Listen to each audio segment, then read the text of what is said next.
شمشو دہا کر دے جہاں بانی عطا کر دے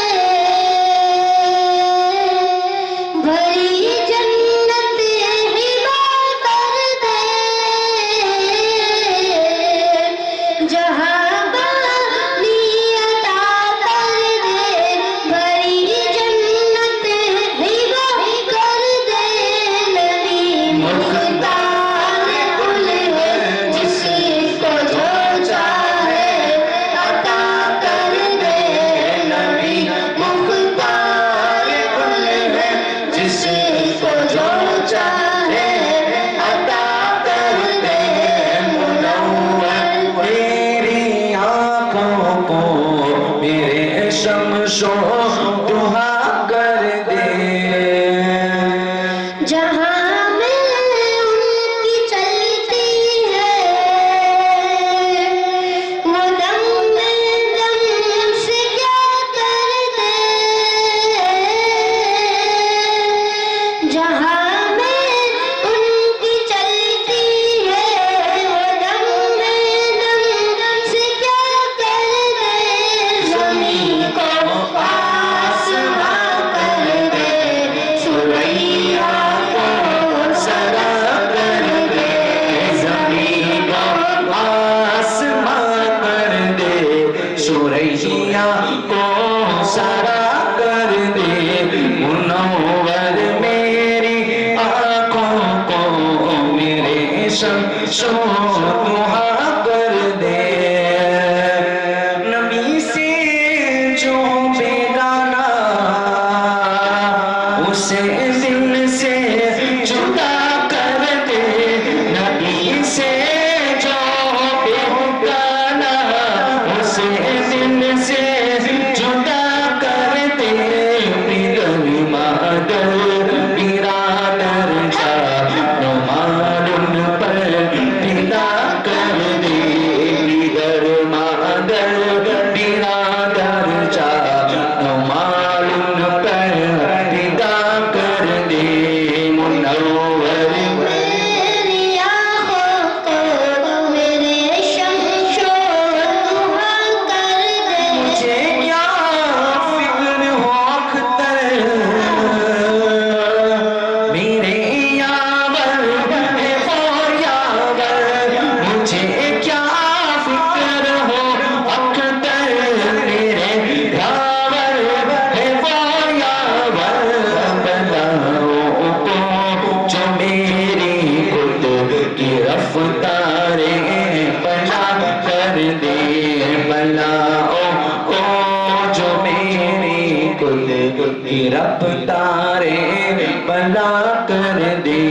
منور میری آنکھوں کو میرے شمشو دہا کر دے منور میری آنکھوں کو میرے شمشو دہا کر دے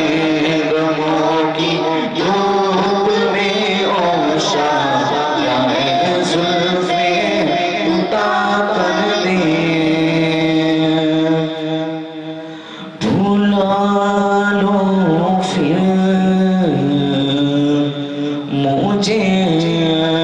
شاہ بہروں پر مدینے میں پھر روتا ہوں تیرے در پر مدینے میں بلا لو پھر مجھے بہروں پر مدینے میں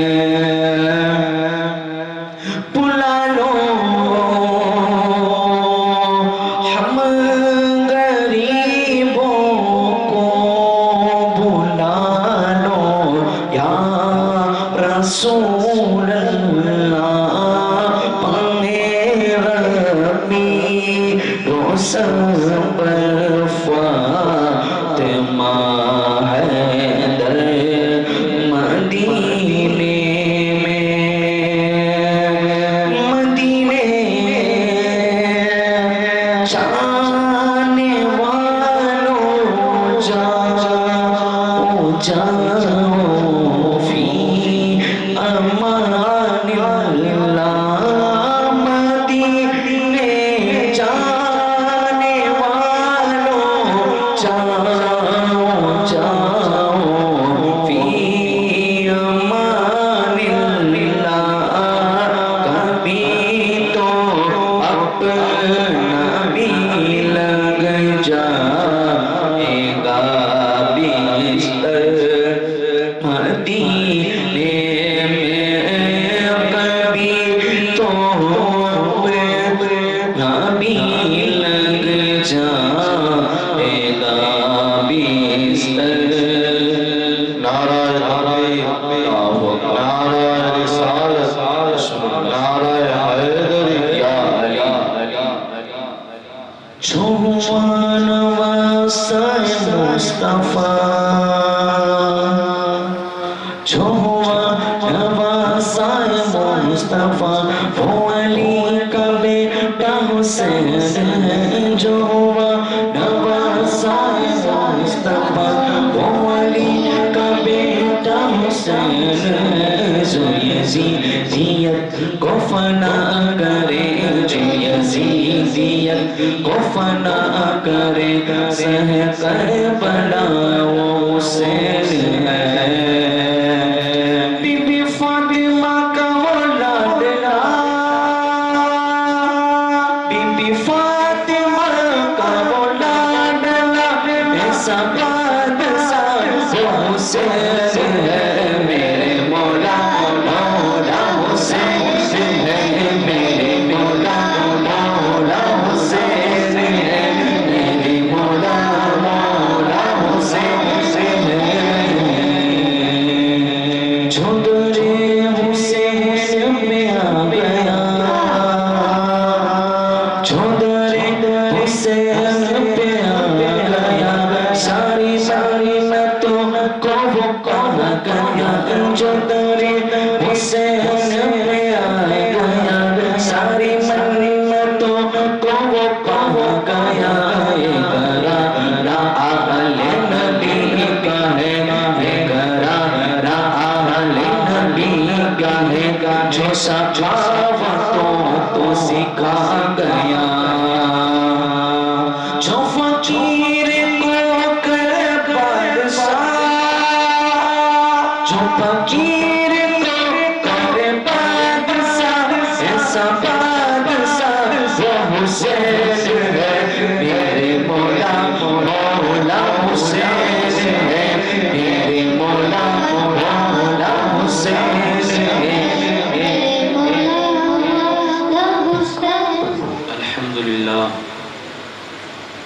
الحمدللہ رب العالمین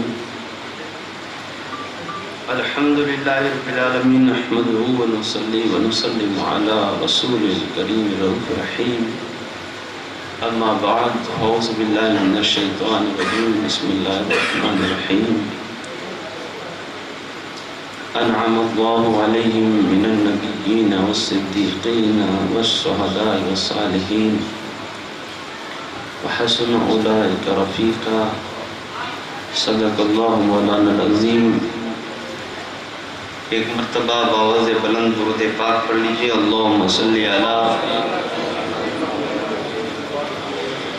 سیدنا مولانا محمد عدد ما فی المدائی صلاة دائمتا بدوام ملک اللہ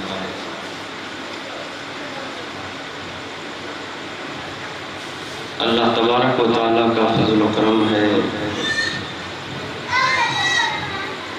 اس پروردگار کی دی ہوئی توفیق سے ہم اور آپ اس بابرکت مجلس میں بیٹھے ہوئے ہیں کہ جہاں اللہ تبارک و تعالیٰ اور اس کے محبوبوں کا ذکر ہو رہا ہے اللہ تبارک و تعالیٰ ہمارے اس ذکر کو اپنی بارگاہ میں قبول فرمائے اور جو بھی ہم سنیں کہیں اللہ تعالیٰ اس پر ہمیں عمل کرنے کی توفیق عطا فرمائے اور یہ ہماری مجالس کی دوسری مجلس ہے آج کی گفتگو شہادت پر ہوگی، اور آپ نے یوں سمجھ لیا ہوگا کہ میں سیدھے ہی شہادت کا بیان شروع کر دوں گا۔ ایسا نہیں ہے۔ شہادت اللہ تعالیٰ کی نعمتوں میں سے ایک عظیم نعمت ہے، جس کی تمنا اللہ کے دوستوں نے کی ہے اور اللہ کے محبوب نے بھی کی ہے، انبیاء کرام نے بھی کی، اور ہمارے سرکار خود روایت ہے حضرت عائشہ صدیقہ رضی اللہ تعالی عنہ، آپ فرماتی ہیں کہ حضور صلی اللہ علیہ وسلم آپ جب دعا فرماتے تو کئی مرتبہ یوں کہتے کہ یا اللہ میں تیری راہ میں شہید کیا جاؤں اور پھر زندہ کیا جاؤں، پھر شہید کیا جاؤں۔ روایت میں تو لفظ ہے قتل کیا جاؤں، مگر یہ ہم ہماری زبان سے کہیں یہ بے ادبی ہے۔ سرکار 4 مرتبہ آپ نے یہ فرمایا کہ میں تیری راہ میں شہید کیا جاؤں اور پھر زندہ کیا جاؤں، پھر شہید کیا جاؤں، پھر زندہ کیا جاؤں، پھر شہید کیا جاؤں، پھر زندہ کیا جاؤں۔ جس کی حضور صلی اللہ علیہ وسلم دعا کرے، تمنا کرے، بتاؤ اس شہادت کا مقام کتنا اونچا ہو۔ اور آج پوری دنیا کے اندر جو فیضان چلا ہے، جو نور پھیلا ہے، وہ سارا کے سارا حضور صلی اللہ علیہ وسلم کے در سے پھیلا ہے۔ آج جس بھی مومن کو، اولیاء کو، اقطاب کو، اقواس کو، جس کو جو فیض ملا ہے وہ حضور صلی اللہ علیہ وسلم کے در سے ہی ملا ہے۔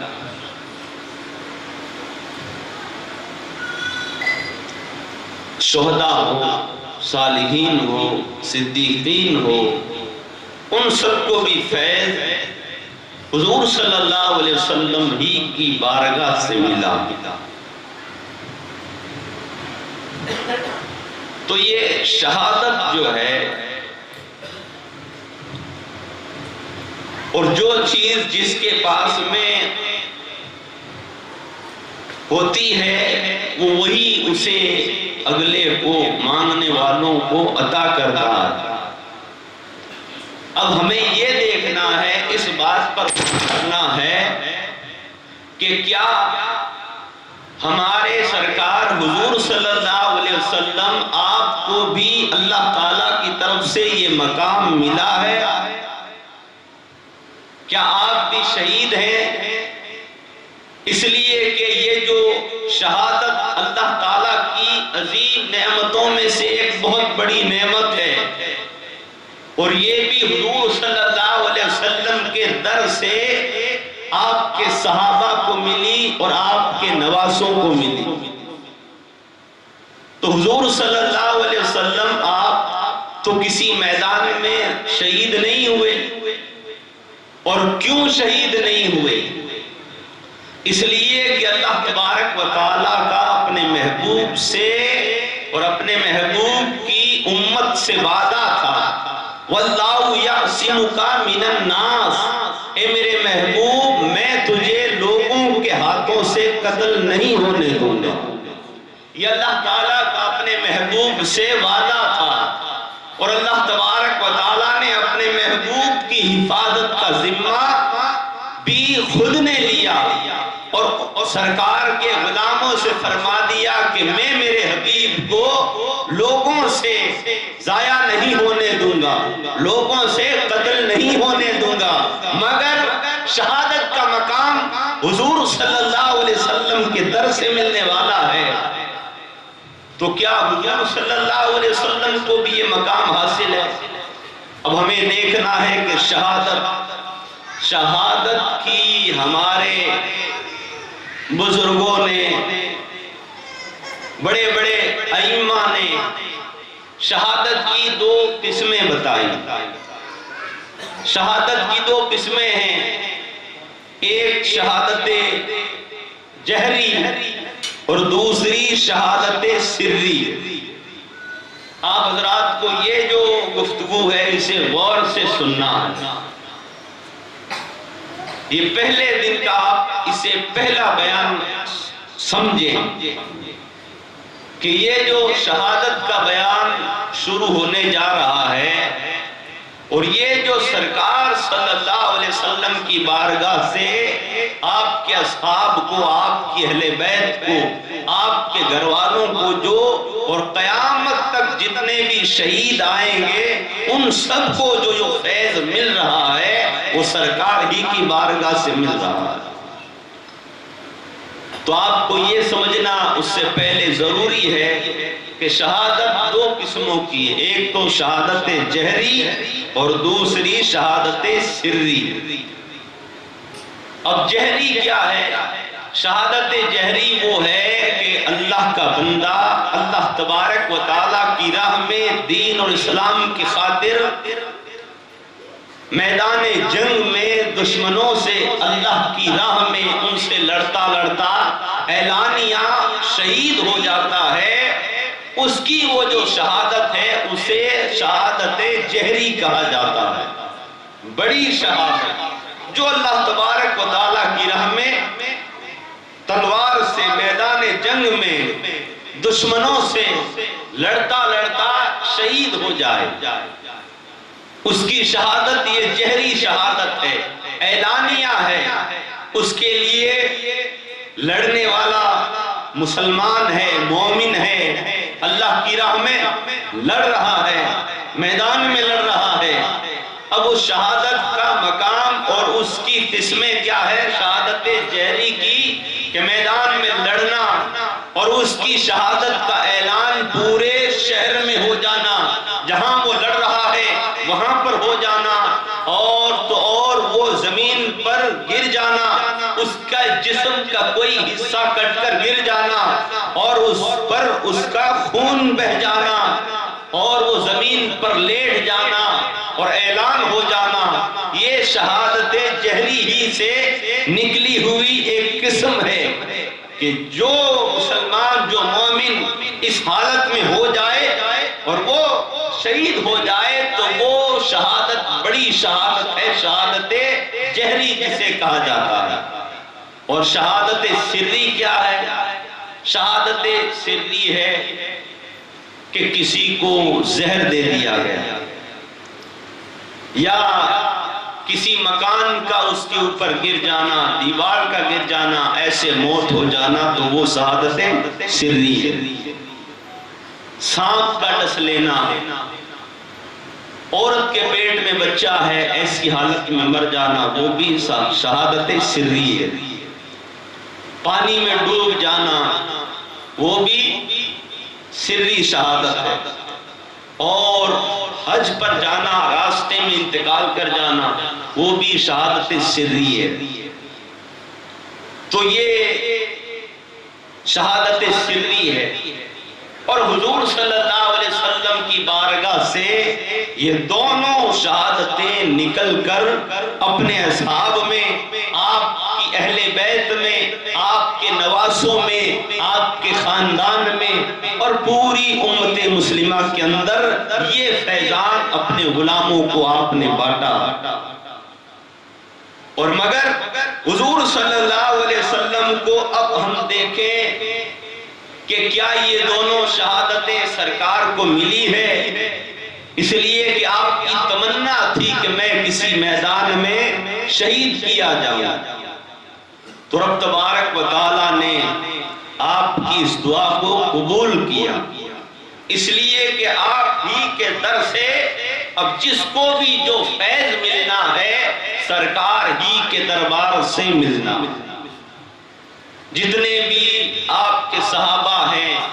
آپ کے غلام ہیں، آپ کے عاشق ہیں، ان سب کو یہ جو فیضان ملا ہے تو حضور صلی اللہ علیہ وسلم ہی کی طرف سے ملا ہے، مگر اللہ تعالیٰ کا ایک اور وعدہ کہ ہم اے محبوب تمہیں لوگوں کے ہاتھوں سے قتل نہیں ہونے دیں گے۔ اب آپ دیکھو کہ غزوہ خیبر میں حضور صلی اللہ علیہ وسلم آپ کے پاس میں ایک یہودیہ عورت نے جس کا نام تھا زینب بنت حارث، اس عورت نے حضور صلی اللہ علیہ وسلم کی بارگاہ میں بھنا ہوا گوشت بھیجا، اور اس گوشت کے اندر اس نے زہر ملا دیا تھا، اور اتنا خطرناک وہ زہر تھا، اتنا خطرناک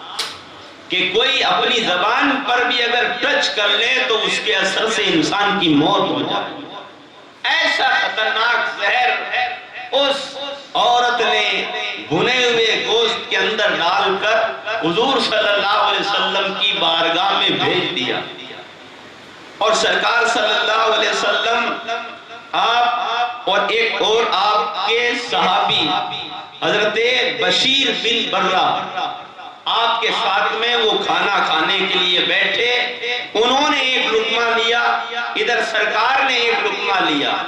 بشیر بن برہ نے جیسے ہی وہ لقمہ اپنی منہ میں رکھا، اسی وقت اسی جگہ پر ان کا انتقال ہو گیا، اور حضور صلی اللہ علیہ وسلم نے بھی ایک لقمہ کھا لیا،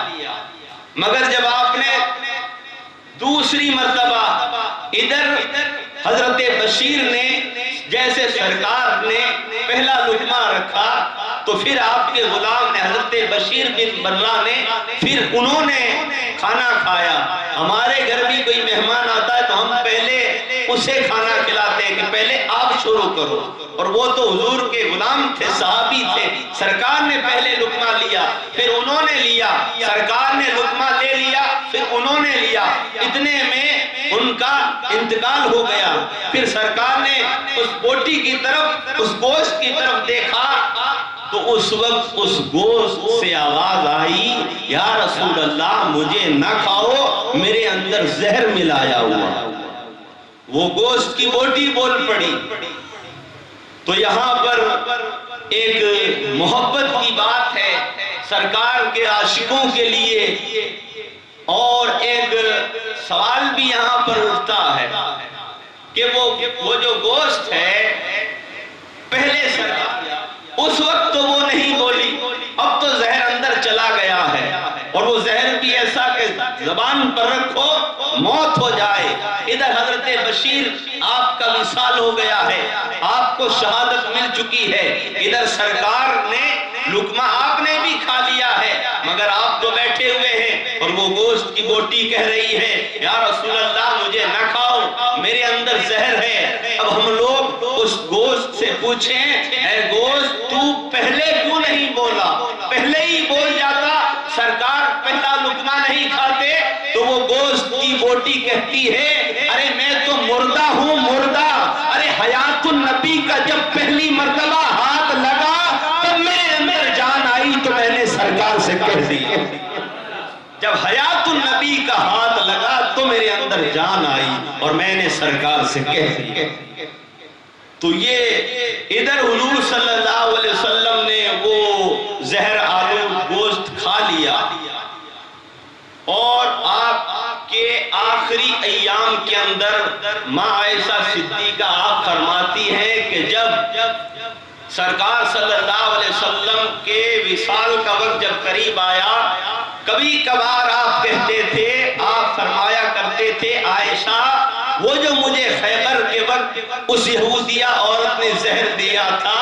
وہ اب بھی میرے جسم کے اندر ہے اور وہ مجھے تکلیف دیتا ہے۔ آخری وقت بھی سرکار نے فرمایا کہ وہ زہر مجھے بار بار تکلیف دیتا ہے، اور اس کی وجہ سے میری رگیں کھچتی ہے، میری رگیں کٹتی ہے اس زہر سے۔ تو حضور صلی اللہ علیہ وسلم کو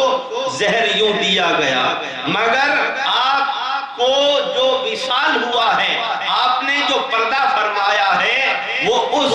زہر کی وجہ سے نہیں، اس لیے کہ رب کا وعدہ تھا، وَاللَّهُ يَعْصِمُكَ مِنَ النَّاسِ ہم تمہیں لوگوں کے ہاتھوں سے شہید نہیں ہونے دیں گے، آپ کو ضائع نہیں ہونے دیں گے، مگر اس کا ظہور تو ہونا ہی تھا، اس کا ظہور ہونا تھا، اب کسی کا انتقال ہونا تھا، تو اس کے لیے رب تبارک و تعالیٰ نے ایک ذات کو چنا، ایک ہستی کو چنا، اب وہ ظہور ان پر ہونا تھا۔ تو حضور صلی اللہ علیہ وسلم کے گھرانے کے اندر اگر دیکھا جائے تو حضور صلی اللہ علیہ وسلم کے اب گھر کے اندر آپ کے جو بچے تھے، آپ کے جو بیٹے تھے، وہ تو بچپنے ہی میں ان کا وصال ہو گیا تھا، اور حضور صلی اللہ علیہ وسلم نے اگر کسی کو محبت میں، عشق میں، ان کی پیار میں اگر کسی کو بیٹا کہا ہے تو وہ ایک ذات حضرت امام حسن کی ہے، اور ایک ذات حضرت امام حسین۔ سرکار نے انہیں بیٹا کہا، مگر اب یہ ظہور ہونا تھا، اب اس کی انتہا ہونی تھی۔ سرکار صلی اللہ علیہ وسلم نے، آپ نے وہ زہر اپنے اندر لے لیا، مگر اب اس کا ظہور ہونا تھا، تو اس کے لیے رب تبارک و تعالیٰ نے آپ کے نواسے حضرت امام حسن کو چنا، اس لیے کہ اس کی انتہا ہونی ہے۔ یہ ایک بات ہو گئی، یہ شہادت سری ہے، اس کا ظہور اب امام حسن پر ہونا ہے۔ اب شہادت جہری جو بڑی شہادت ہے، اس کی ابتدا بھی سرکار سے ہو گئی، اور اس کی انتہا کے لیے اللہ تعالیٰ نے حضرت امام حسین کو چنا، اس لیے کہ حضور صلی اللہ علیہ وسلم کو جو شہادت ملنی ہے اور اس کا جو ظہور ہونا ہے وہ سرکار پر تو نہیں ہوگا، مگر جو آپ کے جسم کا ٹکڑا ہے، جن کو سرکار نے اپنے پھول کہا ہے کہ حسن اور حسین میرے پھول ہیں، اور جو پھول ہوتا ہے، جس درخت کا پھول ہوتا ہے، پھول کے اندر بھی وہی تاثیر ہوتی ہے جو درخت میں ہوتی ہے۔ اب سرکار کو شہادت سری آپ عطا فرما رہے ہیں، شہادت سری دے رہے ہیں امام حسن کو، اور شہادت جہری دے رہے ہیں امام حسین۔ آج پوری دنیا میں آپ یہ سن لو، دیکھ لو، وہ کیا کہ جنگیں تو بہت ہوئی، شہید بھی بہت ہوئے، جنگ بدر ہوئی، جنگ احد ہوئی، جنگ خیبر ہوئی، خندق ہوئی، کئی جنگیں ہوئی، کئی شہید ہوئے، مگر جب حضرت امام حسین کا ذکر ہوتا ہے، جب آپ کی شہادت کا ذکر ہوتا ہے، تو دنیا والے یہ بھول جاتے ہیں کہ جو شہادت امام حسین کی ہوئی ہے، قیامت تک کسی کا ایسا ذکر ہوا ہے نہ اس سے پہلے کوئی ایسی حادثہ ہوا، اس لیے کہ آپ کی جو شہادت ہے بڑی عظیم شہادت ہے۔ کیوں؟ اس لیے کہ وہ فیضان مصطفیٰ تھا، حضور صلی اللہ علیہ وسلم کی بارگاہ سے وہ فیض ملا، اور جو سرکار کی شہادت کا ظہور ہونا تھا وہ کربلا کے میدان میں ہونا، اس لیے حضرت امام علی مقام حضرت امام حسین کی شہادت اتنی عظیم شہادت ہے کہ اس کے سننے سے لوگوں کے دلوں کو بھی حیرت میں پڑ جاتے ہیں، ان کے دل بھی ہل جاتے ہیں کہ امام حسین کو اس طریقے سے شہید کیا گیا۔ اب حضور صلی اللہ علیہ وسلم کی زندگی میں ہم دیکھیں کہ شہادت جہری آپ کو کہاں پر ملی، تب ہم غور کریں گے تو ہمیں پتہ چلے گا سرکار کی سیرت میں کہ جب 3 ہجری کے اندر سرکار صلی اللہ علیہ وسلم جب شہر مدینہ میں چلے گئے، اور وہاں جانے کے بعد میں سب سے پہلی جو جنگ ہوئی وہ جنگ بدر ہوئی، اور اس کے بعد جب جنگ بدر کے اندر 313 صحابہ نے 1000 یا 1200 کفار کو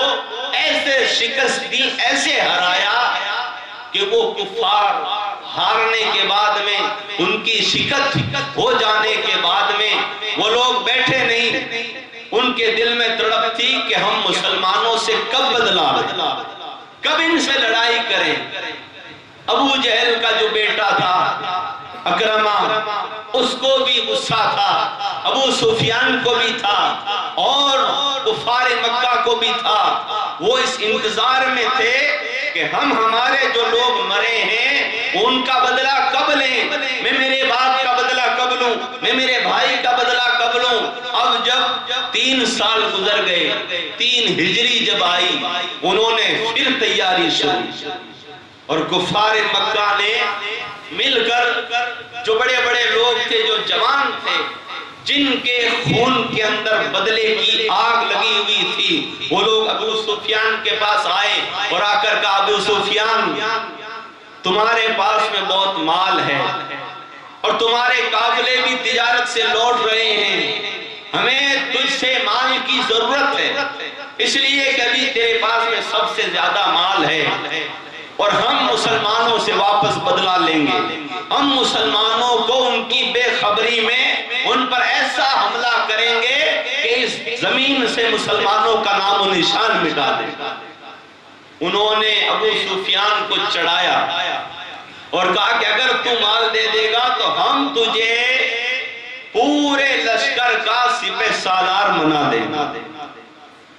ہم سب تیرے نیچے آ جائیں گے، تو جو کہے گا ویسے جنگ لڑی جائے گی، جو تو حکم دے گا وہ مانا جائے گا۔ تو ابو سفیان نے جتنا مال تھا وہ سارا کے سارا اس جنگ کے لیے دے دیا، اور اب تیاری بھی شروع ہو گئی۔ ادھر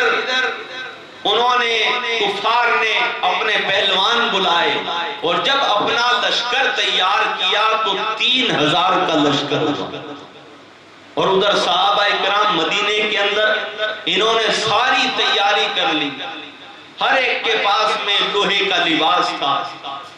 اور 700 پہلوان تھے، 300 اونٹ تھے، کئی گھوڑے تھے، اور انہوں نے اتنی تیاری کی اور انہیں یہ گھمنڈ تھا کہ ہم مسلمانوں کو کچل کر رکھ دیں گے۔ ادھر شہر مکہ کے اندر حضور صلی اللہ علیہ وسلم کے چچا حضرت عباس آپ وہیں پر تھے، ابھی لوگوں کو پتا نہیں تھا کہ آپ نے بھی اسلام قبول کر لیا ہے، تو انہوں نے ایک خط میں لکھ کر حضور صلی اللہ علیہ وسلم کو پیغام بھیجا تاکہ کفار مکہ مدینے پر حملہ کرنے والے، آپ تیاری کر لو اور آپ باخبر ہو جاؤ کہ آپ کی طرف یہ کفار آنے والے ہیں۔ تو حضور صلی اللہ علیہ وسلم کو جب آپ کو پتا چلا، آپ نے اسی وقت وہیں پر تمام صحابہ کو بٹھا لیا، اور صحابہ کو بٹھا لینے کے بعد صحابہ سے آپ نے پھر مشورہ لیا، پوچھا صحابہ سے کہ بتاؤ تمہاری کیا مرضی ہے؟ کفار 3000 کا لشکر لے کر شہر مدینہ پر وہ حملہ کرنے والے ہیں۔ سرکار نے فرمایا کہ میرا کہنا تو یہ ہے کہ ہم ہمارے بچوں کو، عورتوں کو کسی ایسی جگہ پر، محفوظ جگہ پر چھپا دیں، اور ہم ہماری چھتوں پر چڑھ کر چھپ جائیں، اور جب کفار مکہ مدینے کے اندر بے خبری میں داخل ہوں گے تو ہم چھتوں سے ان پر ایسا حملہ کریں گے کہ انہیں اس شہر کے اندر مٹا کر رکھ دیں گے۔ سرکار نے جب اپنا مشورہ دیا تو صحابہ اکرام نے اس مشورے کو قبول کیا، مگر کچھ ایسے صحابہ تھے جو جنگ بدر کے اندر، پہلی جنگ کے اندر نہیں گئے تھے، وہ جوان تھے، انہیں لڑنے کا شوق تھا۔ انہوں نے کہا یا رسول اللہ آپ کا مشورہ حق ہے، آپ نے جو فرمایا ہے صحیح ہے، مگر یا رسول اللہ ہم نے ابھی میدان کے اندر ان سے لڑائی نہیں کی ہے، ابھی میدان میں ہم اترے نہیں ہیں، یا رسول اللہ ہم یہ چاہتے ہیں کہ اب تو وہ لوگ ہم پر آ رہے ہیں، اب وہ خود چل کر لڑنے کے لیے آ رہے ہیں، تو ہم چاہتے ہیں کہ ہم ان سے میدان میں مقابلہ کریں، ہم ان پر چھپ کر حملہ نہیں کریں بلکہ آمنے سامنے سے حملہ کریں۔ یا رسول اللہ ہمارا مشورہ یہ ہے اگر آپ قبول کر لیں، اس لیے کہ ہم جنگ بدر کے اندر شریک نہیں ہوئے تھے، اور ہمیں بھی ان کفار سے بدلہ لینا ہے جنہوں نے مسلمانوں کو ستایا ہے۔ یا رسول اللہ آپ اجازت دیں۔ تو حضور صلی اللہ علیہ وسلم نے آپ نے حضرت ابوبکر صدیق اور حضرت عمر فاروق کو لے کر آپ اپنے حجرے میں چلے گئے۔ ادھر صحابہ کرام جنہوں نے یہ مشورہ دیا، کہا کہ میدان میں لڑیں گے، وہ سوچنے لگے کہ حضور صلی اللہ علیہ وسلم ہمارے اس مشورے سے آپ ناراض ہو گئے، اس لیے آپ اندر چلے گئے۔ مگر آپ اپنے حجرے میں چلے گئے، تھوڑی ہی دیر بعد ان صحابہ نے دیکھا حضور صلی اللہ علیہ وسلم آپ جنگی لباس کے اندر تیار ہو کر باہر آ گئے۔ آپ نے زرہ پہن لی، آپ نے جو جنگ میں لڑی جاتی ہے وہ ٹوپی پہن لی، ہاتھ میں تلوار لے لی، اور آپ جب باہر آئے صحابہ نے ہاتھ جوڑے، کہا یا رسول اللہ اگر ہمارا مشورہ آپ کو قبول نہیں ہے تو ہمیں آپ کا مشورہ قبول ہے، یا رسول اللہ ہم یہیں پر رہ کر لڑیں گے۔ اب سرکار نے فرمایا اب ہم نے جو نبی جنگ کا لباس پہن لیتا ہے وہ واپس اتارا نہیں کرتا ہے، اب چلو چل کر ان سے میدان ہی میں لڑا جائے۔ اب تمام صحابہ خوش ہو گئے، اور حضور صلی اللہ علیہ وسلم کے یہ صحابہ کرام اور مدینے کے جوان حضور صلی اللہ علیہ وسلم کی اس فوج کے اندر شریک ہونے لگے۔ 1000 کے لگ بھگ آپ کے صحابہ تھے، اور حضور صلی اللہ علیہ وسلم نے ان صحابہ کو لے کر، ان اپنے عاشقوں کو لے کر میدان احد کے اندر پہنچے۔ جو احد کی پہاڑی جو حاجی لوگ یا عمرہ کرنے جانے والے لوگ ہیں انہوں نے اس پہاڑی کی بھی زیارت کی ہوگی، اور جو صحابہ احد کے میدان میں شہید ہوئے ہیں ان کے مزاروں کی بھی زیارت کی ہوگی۔ تو وہ احد کے میدان میں پہنچنا، اور حضور صلی اللہ علیہ وسلم جب وہاں پہنچ گئے، ادھر سے کفار 3000 کا لشکر لے کر، اور ساتھ میں ان کی عورتیں، ان کی بچیاں، وہ بھی تاکہ انہیں جوش دلائے، ان کے سامنے وہ گیت گا کر اپنے لوگوں کو، اپنے بھائیوں کو جوش دے، اور وہ جو کفار کے گیت ہوا کرتے تھے وہ ان کے اندر جوش بھر دیا کرتے تھے، وہ انہیں شراب دیا کرتی تھی تاکہ ان کے اندر جوش آ جائے اور وہ جوش کے ساتھ میں لڑیں۔ تو انہوں نے اپنی عورتیں بھی ساتھ میں لے لی، اور عورتوں کو اس لیے ساتھ لیا، کہا کہ اگر ہماری شکست ہونے لگے گی تو ہمیں ہماری عورتوں کی، ہماری بچیوں کی فکر ہو جائے گی کہ ہماری بچیاں مسلمانوں کے ہاتھوں میں چلی جائے گی، اس لیے ہم واپس نہیں جائیں گے، ہم مر جائیں گے مگر مسلمانوں سے شکست نہیں ہوگی۔ ان کا ایسا ارادہ تھا۔ 3000 کا لشکر لے کر پہنچ گئے، اور جب اس کے بعد صحابہ کرام کی تعداد مٹھی بھر تھی، اور حضور صلی اللہ علیہ وسلم نے احد کے میدان میں پہنچ کر آپ نے اپنے صحابہ کی الگ الگ ٹولیاں بنا دی، 20 اس طرف ہو گئے، 20 اس طرف ہو گئے، آپ نے سب کو الگ الگ کر دیا، اور آپ نے 50 صحابہ کو احد کی پہاڑی پر بھیج دیے۔ انہیں وہاں جا کر آپ نے کھڑا کر دیا، کہا تمہیں یہاں رکنا ہے، تمہیں یہاں، تمہیں یہاں، تمہیں یہاں۔ 50 صحابہ کو پہاڑ پر آپ نے کھڑا کر دیا، اور آپ نے یہ نصیحت کر دی، کہا کہ اگر ہم جنگ جیت جائیں تب بھی تمہیں یہاں سے نہیں ہٹنا، ہار جائیں تب بھی تمہیں یہاں سے نہیں ہٹنا، اگر ہم جیت کر مال غنیمت اکٹھا کرنے لگے تب بھی تمہیں یہاں سے ہلنا نہیں ہے، تمہیں یہیں کھڑے رہنا ہے، اگر ہم سب مارے جائیں تب بھی تمہیں یہاں سے ہٹنا نہیں۔ آپ نے یہ نصیحت کر دی۔ 50 صحابہ اس پہاڑی پر کھڑے ہیں، اور ادھر جب جنگ شروع ہوئی، ایسی جنگ شروع ہوئی، اور جو ابو سفیان کی بیوی تھی ہندہ نے اس کے بھی سینے کے اندر آگ تھی کہ مسلمانوں سے بدلہ لیا جائے، اس لیے کہ اس نے اس کے گھر والوں کو، اس کے خاندان والوں کو حضرت امیر حمزہ نے کئی لوگوں کو مار دیا، تو اس نے ایک وحشی نامی ایک غلام حبشی کو بلایا، اور وہ حبشی غلام زبیر نامی ایک جو بعد میں ایمان لائے تھے، ان کا وہ غلام تھا۔ اسے بلایا گیا اس لیے کہ وہ بہت بڑا نشانے باز تھا۔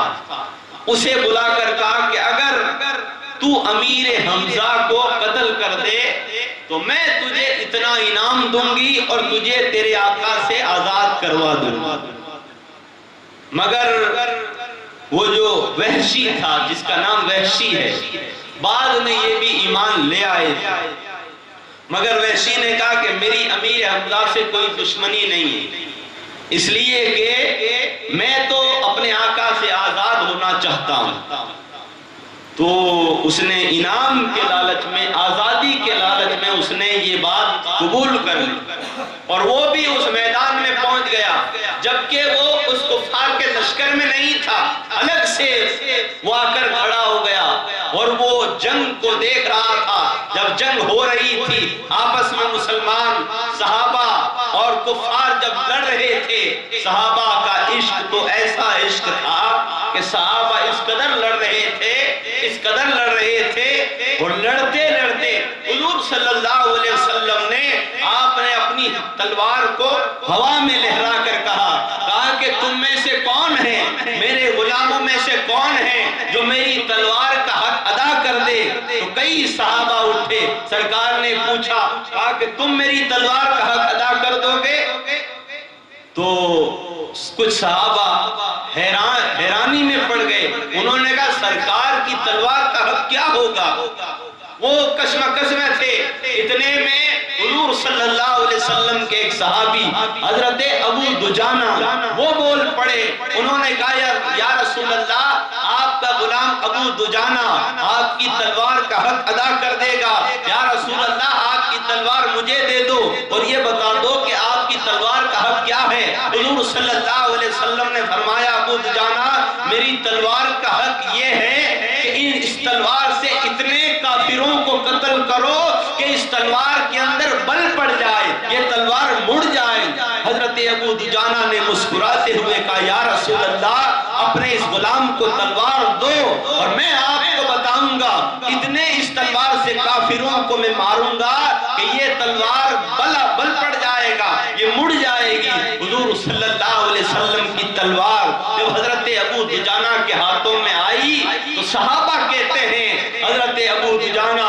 اتنے خوبصورت تھے، آپ کا قد بھی بہت لمبا تھا، اور آپ نے اپنے پیشانی پر، آپ نے اپنے سر پر ایک لال کپڑا باندھا، لال کپڑا باندھنے کے بعد اور آپ کے حسن میں نکھار آ گیا، اور اس کے بعد میں جب سرکار کی تلوار لے کر جب آپ میدان میں چلے تو زمین ہل رہی تھی اور صحابہ آپ پر رش کر رہے تھے۔ حضور صلی اللہ علیہ وسلم نے جب حضرت ابو دجانہ کی وہ اکڑ کر جب چل رہے تھے، سرکار نے آپ کی طرف دیکھ کر کہا یہ چال اللہ کو پسند نہیں ہے، مگر جو ابو دجانہ کافروں کے سامنے چل رہا ہے تو اللہ کو بھی اس کی چال پسند آ رہی ہے۔ ابو دجانہ کی یہ چال اللہ تعالیٰ پسند فرما رہا ہے، اس لیے کہ یہ کفار کے سامنے جا رہا ہے۔ اور پھر صحابہ کہتے ہیں کہ جو ابو دجانہ نے کافروں کو قتل کیا ایسے مارا کہ حقیقت میں اس تلوار نے بل پڑ دی، اور وحشی ادھر نشانہ لگائے ہوئے دیکھ رہا تھا کہ کب امیر حمزہ میرے اس تیر کے سامنے، میرے اس وار کے سامنے آئے اور کب میں امیر حمزہ کو قتل کر دوں۔ وہ بھی انتظار کر رہا تھا اور صحابہ بھی لڑ رہے تھے۔ دو صحابہ ایک جگہ بیٹھ کر ایک دوسرے سے کہتے ہیں میں دعا کرتا ہوں تو آمین کہ۔ اس صحابی نے کہا کہ پہلے تم دعا کر لو میں آمین کہوں گا، اس کے بعد میں دعا کروں گا تم آمین کہنا۔ وہ صحابی کون تھے؟ ایک صحابی حضرت سعد ابن ابی وقاص تھے اور دوسرے صحابی حضرت عبداللہ بن جہش تھے۔ سب سے پہلے حضرت سعد بن ابی وقاص نے دعا کی، کہا کہ یا اللہ میں تیری راہ میں ان کافروں کے سامنے لڑنے کے لیے جاؤں اور میرے سامنے کوئی پہلوان کافر آئے اور اس کے بعد میں ہماری تلواریں ایک دوسرے سے ٹکرائے اور اس کے بعد میں اس کافر کے سینے پر چڑھ کر اس کافر کو قتل کر دوں اور اس کے بعد میں اس کا مال کی تلوار لے کر حضور صلی اللہ علیہ وسلم کے قدموں میں لے جا کر ڈال دوں تاکہ حضور صلی اللہ علیہ وسلم مجھ سے خوش ہو جائیں. یا اللہ یہ کرم فرما دے. عبداللہ بن جہش کہتے ہیں آمین. اور اس کے بعد حضرت سعد بن ابی وقاص کہتے ہیں عبداللہ تم دعا کرو. حضرت عبداللہ کہتے ہیں یا اللہ میں بھی اس میدان میں اتروں اور کوئی کافر پہلوان میرے سامنے آئے اور اس کے بعد میں بھی اس سے لڑوں, ہماری تلواریں آپس میں ٹکرائے اور اس کے بعد میں وہ کافر پہلوان میرے سینے پر چڑھ جائے اور سینے پر چڑھ جانے کے بعد وہ میرے جسم کو چھلی چھلی کر دے, میرے جسم کے ہر عضو کو توڑ دے, میری آنکھیں نکال لے, میرے ہونٹوں کو کاٹ دے, میری آنکھیں نکال کر پھینک دے, میرے جسم کے ٹکڑے ٹکڑے کر دے, میرے جسم کی بوٹیاں الگ الگ کر دے. اور اس کے بعد میں جب میری یہ حالت ہو جائے اور میں جب شہید ہو جاؤں اور اس کے بعد جب میدان محشر میں پہنچوں, رب تبارک و تعالیٰ کے سامنے جب ایسے پہنچوں گا, اللہ تبارک و تعالیٰ جب مجھ سے پوچھے گا کہ میرے بندے تو نے یہ حال کیسے بنا لیا, تو میں رب کی بارگاہ میں عرض کروں گا کہ مولا میں تیری راہ میں شہید ہو کر آیا ہوں اور اے مولا میں تیری بارگاہ میں ایسی حالت لے کر آیا ہوں. تو رب تبارک و تعالیٰ مجھ سے پوچھے گا کہ تو نے تیری یہ حالت کیوں بنا لی ہے, تو میں میرے رب سے عرض کروں گا کہ مولا میں نے جو اپنی حالت بنائی ہے وہ تیرے محبوب کے عشق میں بنائی ہے, محمد الرسول اللہ کی دیوانگی میں اپنی یہ حالت کر لی ہے تاکہ میرے مولا کو مجھ پر رحم آ جائے. ادھر حضرت سعد بن ابی وقاص کہتے ہیں آمین. اور اس کے بعد یہ دونوں حضور کے غلام میدان میں اترتے ہیں. جو حضرت سعد بن ابی وقاص دعا کرتے ہیں وہی اثر میدان میں نظر آتا ہے. آپ ایک پہلوان کے قریب جاتے ہیں, اس کو کافر سے آپ کی لڑائی ہوتی ہے, تلواریں ٹکراتی ہیں, اور جب تلواریں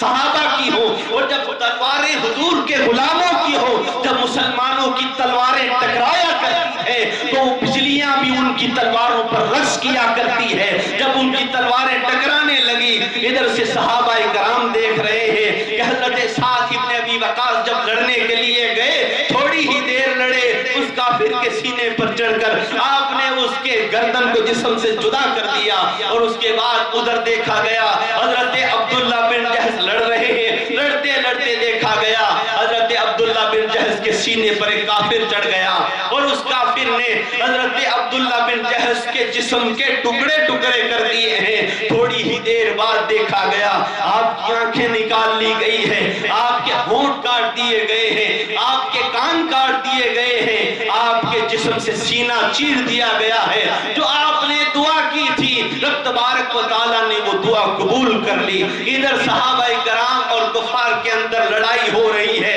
اتنے میں مدینے کے اندر ایک جوان آتا ہے جس کا نام خمیر بتایا جاتا ہے. جب وہ وہاں مدینے کے اندر پوچھتا ہے کہ میرا بھائی کہاں ہے, تو لوگوں نے کہا کہ وہ تو محمد رسول اللہ کے ساتھ میں جنگ لڑنے کے لیے گیا ہوا ہے. کہا کہ میرا چچا زاد بھائی کہاں ہے, تو بتایا گیا کہ وہ بھی میدان میں لڑنے کے لیے گیا ہوا ہے. اس نے کہا کہ سارے کے سارے میدان میں لڑنے کے لیے چلے گئے, یہ کیا بات ہے کہ جنگ کے اندر اتنا مزہ آتا ہے, وہ لوگ قربان ہونے کے لیے چلے گئے ہیں. کہا کہ ہاں ہاں وہ قربان ہونے گئے ہیں. کہا کہ کس کے ساتھ گئے ہیں, بتایا گیا کہ وہ محمد الرسول اللہ مسلمانوں کے نبی کے ساتھ میں جنگ لڑنے کے لیے گئے ہیں. وہ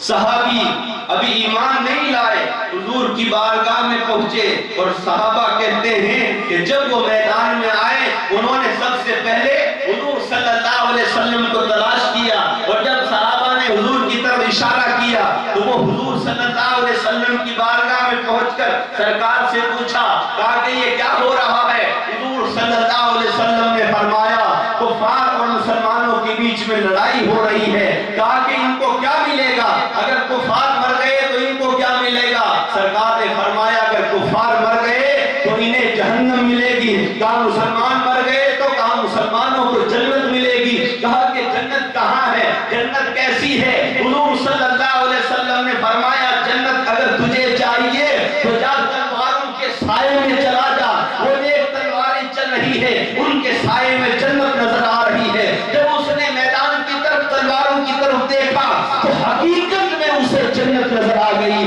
اس نے کہا کہ ارے یہ جنت ملنے والی ہے. سرکار نے فرمایا ہاں یہ جنت ملنے والی ہے. اس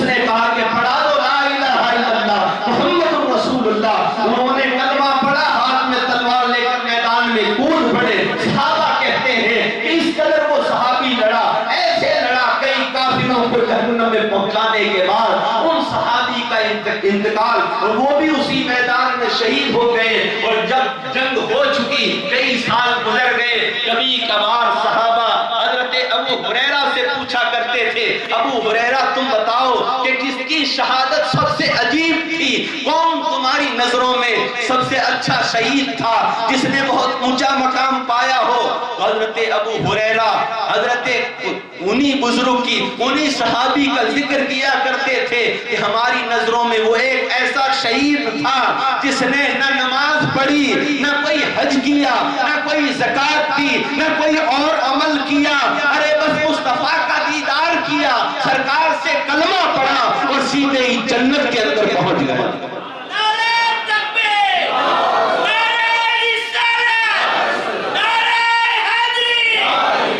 سیدھا ہی وہ جنت میں پہنچ گیا۔ ارے ہم تو ایسے ہیں جو اعمال پر اعمال کیے جا رہے ہیں، مگر ایک وہ مصطفیٰ کا عاشق تھا جس نے کلمہ پڑھا اور سیدھے ہی جنت میں چلا گیا۔ ایسے حضور صلی اللہ علیہ وسلم کے صحابہ میدان احد کے اندر اس طریقے سے اپنا عشق دکھا رہے تھے۔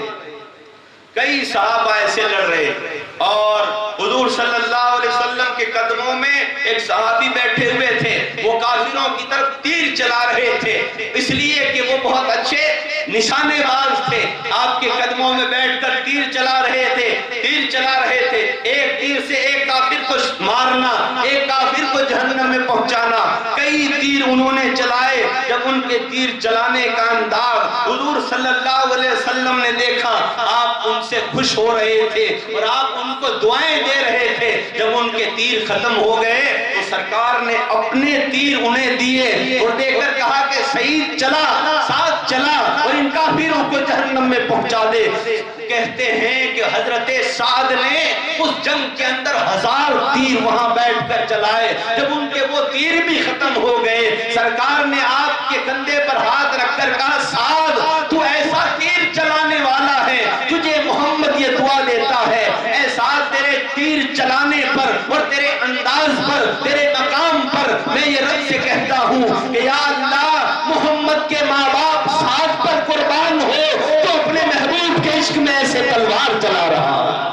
حضور صلی اللہ علیہ وسلم جس صحابی کے لیے کہیں کہ محمد کے ماں باپ جس پر قربان ہو، وہ ہستی حضرت سعد ہے، مصطفیٰ کے یہ عاشق تھے جو اس میدان احد کے اندر اس طریقے سے لڑ رہے تھے۔ وہ اپنی جانوں کی فکر نہیں کر رہے تھے، بلکہ انہیں جان کی فکر تھی تو سرکار کی جان کی فکر۔ اب یہ جنگ چل رہی ہے، حضرت امیر حمزہ آپ بھی اس قدر لڑ رہے ہیں، اگر آپ کافروں کی صفوں میں جاتے تھے تو کافر بھیڑیوں کی طرح دوڑ جایا کرتے تھے، اس لیے کہ حضرت امیر حمزہ حضور صلی اللہ علیہ وسلم کے چچا تھے اور حضور صلی اللہ علیہ وسلم کے ایسے عاشق تھے، مصطفیٰ کریم صلی اللہ علیہ وسلم سے اس قدر آپ محبت کیا کرتے تھے، ایسے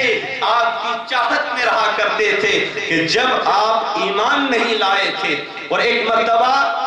ابو جہل نے شہر مکہ کے اندر حضور صلی اللہ علیہ وسلم کو، جب آپ خانہ کعبہ کے پاس میں کھڑے ہو کر آپ جب چند کافروں کو اسلام کی دعوت دے رہے تھے، اچانک سے ابو جہل نے حضور صلی اللہ علیہ وسلم کے سر پر بہت زور سے ایک لکڑی کی ماری، جس کی وجہ سے آپ کا سر پھٹ گیا، آپ کے لباس خون سے تربتر ہو گیا، اور اسی حالت کے اندر جب آپ اپنے گھر کے اندر آ گئے اور اس کے بعد حضرت امیر حمزہ آپ اس وقت شکار پر گئے ہوئے تھے، جب آپ شہر مکہ کے اندر آئے لوگوں نے کہا امیر حمزہ تو شکار کرنے گیا ہوا تھا، ادھر تیرے بھتیجے محمد کو ابو جہل نے مارا ہے، بس اتنا سننا تھا۔ حضرت امیر حمزہ اپنے گھر نہیں گئے بلکہ حضور صلی اللہ علیہ وسلم کے پاس آئے اور آ کر کہا، آ کر دیکھا حضور صلی اللہ علیہ وسلم خون سے بھرے ہوئے ہیں، آپ کے رخسار خون سے بھرا ہوا ہے، آپ کا جسم خون سے بھرا ہوا ہے۔ اسی وقت سرکار کی حالت دیکھ کر حضرت امیر حمزہ سیدھے ہی بازار کے اندر گئے، وہاں جا کر دیکھا ابو جہل کافروں کے ساتھ میں کھڑا ہے۔ اسی وقت حضرت امیر حمزہ وہاں پہنچے اور پہنچ کر آپ نے وہی جو کمان آپ کے ہاتھ میں تھی اس سے زور سے ابو جہل کے سر پر مارا، ابو جہل کا بھی سر پھٹ گیا، اور حضرت امیر حمزہ نے کہا کہ اے ابو جہل تو یہ نہ سمجھ سمجھنا کہ محمد یتیم ہو گیا ہے، ارے محمد کا حفاظت کرنے والا یہ امیر حمزہ بھی زندہ ہے۔ آج کے بعد خبردار کوئی بھی میرے بھتیجے محمد کو تکلیف نہ دے۔ اگر کسی نے محمد کو کچھ کہا، اگر کسی نے محمد کو تکلیف دینے کی کوشش کی تو میں اسے زندہ نہیں چھوڑوں گا۔ حضرت امیر حمزہ نے تمام کافروں کو للکارا، اتنا آپ کا جگر تھا، ایسے شیر تھے آپ کہ حضور صلی اللہ علیہ وسلم نے آپ کو کہا تھا کہ امیر حمزہ اللہ اور اس کے رسول کا شیر ہے، اللہ اور اس کے رسول کا شیر ہے۔ اس کے بعد جب حضور کی بارگاہ میں آپ گئے اور جا کر کہا بھتیجے محمد صلی اللہ علیہ وسلم میں نے تمہارا بدلہ لے لیا،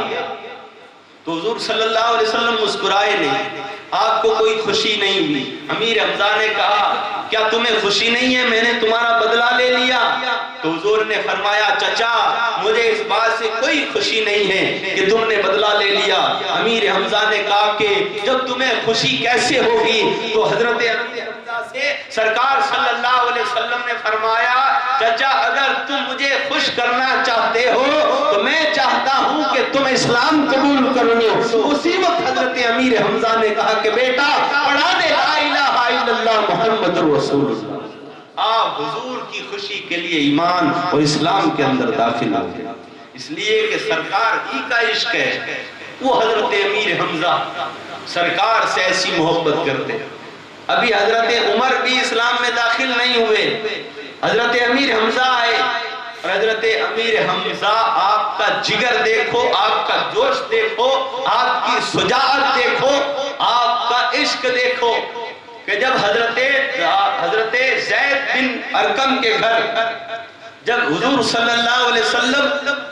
اور چند صحابہ دار ارقم کے اندر جب یہ صحابہ اور حضور صلی اللہ علیہ وسلم بیٹھا کرتے تھے اور وہاں پر چند صحابہ بیٹھ کر حضور صلی اللہ علیہ وسلم سے قرآن سنا کرتے، ادھر جب ابو جہل نے شہر مکہ کے کافروں نے حضرت عمر کو انعام دے کر، انعام کی بات کہہ کر تلوار ہاتھ میں دے کر جب حضور صلی اللہ علیہ وسلم کے قتل کے لیے حضرت عمر کو جب بھیجا گیا،